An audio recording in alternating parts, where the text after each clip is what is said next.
construction de l'avenir de l'enseignement numérique en RDC, une question essentielle doit être posée. Comment faire pour que les projets que nous lançons aujourd'hui puissent continuer à produire des résultats demain? C'est autour de cette question que Congoplan a apporté sa contribution lors de la 2e édition des Portes ouvertes sur l'enseignement en ligne en RDC. À travers son délégué, le pasteur Joab, Congoplan a rappelé que le financement initial ne constitue pas, à lui seul, la garantie de réussite d'un projet. Bonjour à tous. Je vais tirer de la vidéo. Bonjour. Ok. Moi, c'est M. Nsekana qui pense à Joab. Je suis le directeur de ressources humaines du groupe Aéroports Multiservices et membre de Congoplan. Mon sujet, c'est juste l'approche économique pour une éducation digitale durable en RDC. Congoplan voulait plus réfléchir par rapport à ces outils qu'on vient de nous mettre en place. Voilà pourquoi nous allons plus présenter l'avancée d'accompagnement de Congoplan vis-à-vis des choses. Mesdames et messieurs, le représentant des institutions publiques, des établissements d'enseignement, du secteur privé et de partenaires au développement, chers enseignants, chers apprenants, distingués invités, c'est avec un meilleur plaisir et un profond sens de responsabilité que je prends la parole aujourd'hui au nom du Congoplan à l'occasion de cette 2e journée porte ouverte consacrée à l'enseignement en ligne. Avant toute chose, permettez-moi de remercier chaleureusement Station School pour cette initiative qui rassemble autour d'une même table les acteurs publics, éducatifs, économiques et technologiques. Lorsqu'une société réfléchit à l'avenir de son éducation, elle ne réfléchit pas uniquement à ses écoles. Elle réfléchit à l'avenir de sa nation. L'enseignement en ligne représente aujourd'hui une opportunité majeure pour notre pays. Il peut rapprocher les savoirs des territoires éloignés, élargir l'accès à des formations de qualité et réduire certaines contraintes géographiques qui limitent encore notre système éducatif. Mais nous devons avoir le courage de regarder notre réalité en face. Dans plusieurs régions de la République démocratique du Congo, particulièrement en milieu rural, l'accès à l'éducation demeure difficile. Certaines écoles manquent d'infrastructures, de mobilier et d'équipements essentiels. Et nos enseignants accomplissent souvent leur mission dans des conditions qui ne sont pas à la hauteur de l'importance de leur vocation. Cette réalité nous impose une question simple, mais fondamentale. Comment construire une éducation durable si le mécanisme qui la finance ne sont eux-mêmes pas durables? C'est ici que Congoplan souhaite apporter une réflexion. Nous ne remettons nullement en cause l'importance des subventions publiques, de l'aide au développement ou de l'action sociale. Ces mécanismes ont permis et permettent encore de répondre à des besoins essentiels. Mais une question demeure. Qu'est-ce qui se passe-t-il lorsque le financement initial est en fin? Une école peut être construite, une plateforme numérique peut être développée, des équipements peuvent être installés, des enseignants peuvent être formés. Mais si demain, il n'existe plus de mécanismes pour assurer la maintenance, le renouvellement des équipements, la collection, l'accompagnement et l'extension des services, alors nous risquons de créer des projets qui commencent avec beaucoup d'espoir et qui s'arrêtent avant d'avoir produit tout leur impact. C'est pourquoi nous devons changer progressivement notre manière de penser. Nous devons passer du financement d'un projet à la construction d'un modèle durable. Une école que nous construisons aujourd'hui doit pouvoir fonctionner demain. Une plateforme que nous lançons aujourd'hui doit pouvoir être maintenue demain. Et une innovation que nous introduisons aujourd'hui doit pouvoir continuer à servir les générations futures.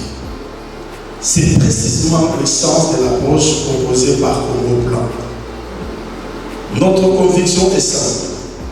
Un problème collectif peut également devenir le point de départ d'une activité économique viable, capable d'attirer des investissements, de créer des emplois, de produire des revenus et de financer durablement son propre développement.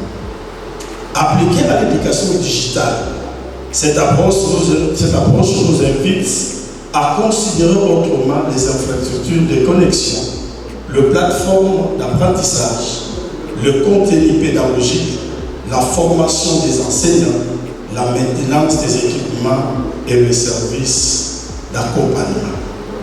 Ces éléments ne sont pas uniquement des dépenses. Ils peuvent devenir les composantes d'un véritable secteur économique congolais. Un secteur dans lequel les entreprises congolaises peuvent investir, innover, employer les jeunes, développer des solutions adaptées à nos réalités et contribuer à améliorer la qualité de notre système éducatif. La viabilité économique ne signifie évidemment pas transformer l'éducation à un produit inaccessible aux plus vulnérables, comme on vient de le dire mon prédécesseur. Elle signifie plutôt que chaque investissement doit être pensé dès sa conception avec un mécanisme capable d'assurer son fonctionnement, son entretien, son renouvellement et son extension. Autrement dit, il ne suffit pas de demander combien coûtent ces projets de Station School. Mais nous devons également demander comment ces projets pourra-t-il vivre lorsque son financement initial sera terminé. Station School nous offre déjà une illustration concrète de cette dynamique. À travers le développement d'une plateforme congolaise d'apprentissage et de gestion scolaire, la recherche de partenaires et la mise en place des mécanismes de participation financière. Cette initiative démontre qu'il est possible de faire de l'éducation digitale un domaine d'innovation et d'entrepreneuriat national. Mais nous devons aller plus loin. Une initiative ne doit pas rester une expérience isolée. Elle peut devenir le point de départ d'un véritable marché congolais de l'éducation digitale. Un marché structuré, innovant, accessible et capable de s'étendre progressivement à l'ensemble du territoire. Pour y parvenir, chacun doit jouer son rôle. Primo, le secteur privé doit investir, entreprendre et innover. Il doit développer des infrastructures, les plateformes, les contenus et les services tout en recherchant des modèles économiques permettant de le rendre accessible au plus grand nombre. Les entreprises congolaises doivent occuper une place centrale dans cette transformation parce qu'elles connaissent nos réalités, parce qu'elles connaissent nos contraintes et surtout parce qu'elles peuvent concevoir des solutions pensées pour les réalités congolaises et par les compétences congolaises. L'État, quant à lui, demeure indispensable. Son rôle est de définir les orientations nationales, d'établir les normes, de garantir la qualité des enseignements, de protéger les apprenants et de veiller à l'équité territoriale et sociale. L'État ne doit donc pas se retirer. Il doit créer des conditions dans lesquelles l'investissement privé peut contribuer efficacement à l'intérêt général. Enfin, le partenaire financier et le bailleur de fonds ont également un rôle déterminant. Ils peuvent accompagner les investissements structurants, soutenir l'innovation et réduire les risques liés au lancement de nouveaux services. Mais leur intervention aura encore plus d'impact si elle contribue à créer des mécanismes capables de fonctionner après la fin du financement initial. C'est cette complémentarité entre l'État, le secteur privé, le partenaire qui peuvent transformer la dépendance en autonomie progressive et le projet isolé en véritable infrastructure durable. Distingués invités, nous sommes face à un choix. Nous pouvons continuer à multiplier les projets qui dépendent principalement des financements temporaires. Ou nous pouvons commencer à construire des secteurs capables de produire eux-mêmes une partie des ressources nécessaires à leur développement. Congo Plan croit probablement à la deuxième voie.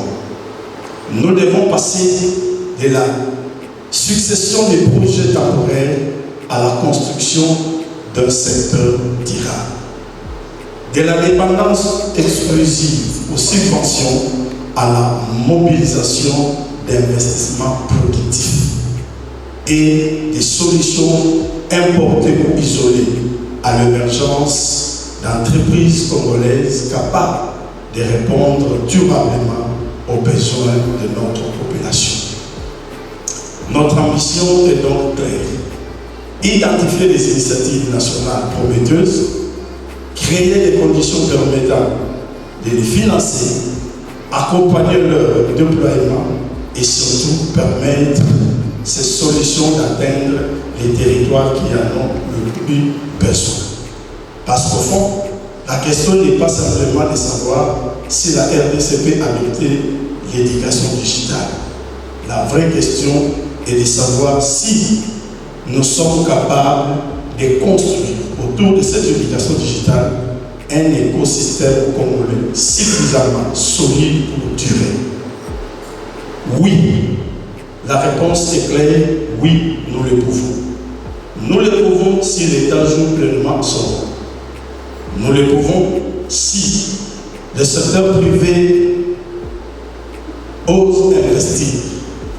Nous le pouvons si nos entrepreneurs innovent. Nous le pouvons si nos partenaires accompagnent des modèles durables. Et nous le pouvons surtout si nous osons de considérer l'éducation uniquement comme une charge à financer et que nous commençons également à la considérer comme un investissement stratégique dans le capital humain et dans l'avenir économique de notre nation. Mesdames et messieurs, l'éducation digitale ne doit pas rester une promesse suspendue à la durée d'un financement. Elle doit devenir une infrastructure permanente de développement national. Une infrastructure portée par l'innovation congolaise, soutenue par l'investissement, encadrée par l'État et renforcée par des partenaires responsables. Notre ambition n'est pas donc simplement de financer davantage des projets. Notre ambition est de construire des mécanismes qui permettront à ces projets de continuer à vivre. Car une éducation durable ne se construit pas uniquement avec des financements. Elle se construit avec une vision, des investissements, des responsabilités partagées et surtout la capacité de penser au-delà des financements d'aujourd'hui. C'est cette transformation que Congo Plan souhaite contribuer. Et si nous réussissons cette transformation, nous ne transmettrons pas seulement à nos enfants des outils numériques, mais aussi nous leur transmettrons quelque chose de beaucoup plus précieux. La capacité d'apprendre, d'innover et de construire eux-mêmes l'avenir de la République démocratique du Congo. J'ai dit et je vous remercie. Voilà l'approche du Congo Plan par rapport à cette innovation des Station School. Et nous osons croire que Congo Plan est resté là à côté, juste pour que nous puissions cheminer ensemble par rapport à cette objet parce que ça nous plaît, ça très très bien. Merci. Merci beaucoup, Congo Plan. 8. Un projet peut être financé aujourd'hui. Mais que se passe-t-il lorsque ce financement arrive à son terme? Comment maintenir les équipements? Comment poursuivre les formations?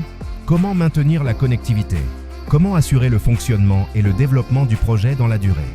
Pour Congo Plan, la réponse passe notamment par la création d'un véritable écosystème de partenaires.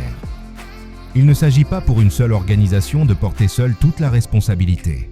Il s'agit plutôt de rassembler les entreprises, les institutions, les organisations et les acteurs compétents autour d'une même table. Car chacun peut apporter quelque chose. Certains disposent de la technologie, d'autres de la connectivité, d'autres encore de l'expertise, des équipements, des ressources financières, de la formation ou de l'accompagnement social. C'est la complémentarité de ces forces qui peut permettre au projet de devenir durable. L'approche de Congo Plan est donc claire. Ne pas seulement chercher à financer un projet, mais réfléchir à son avenir. Ne pas seulement lancer une initiative, mais construire les mécanismes qui permettront de la maintenir. Ne pas seulement réunir des partenaires autour d'un événement, mais créer entre eux des collaborations capables de produire des résultats concrets. C'est cette vision que Congo Plan souhaite défendre. Rassembler les forces, créer des synergies et construire des solutions durables pour la RDC. Parce que l'avenir de l'enseignement en ligne ne dépend pas d'un seul acteur. Il dépend de notre capacité à travailler ensemble. Congo Plan, pensez aujourd'hui aux solutions qui construiront demain.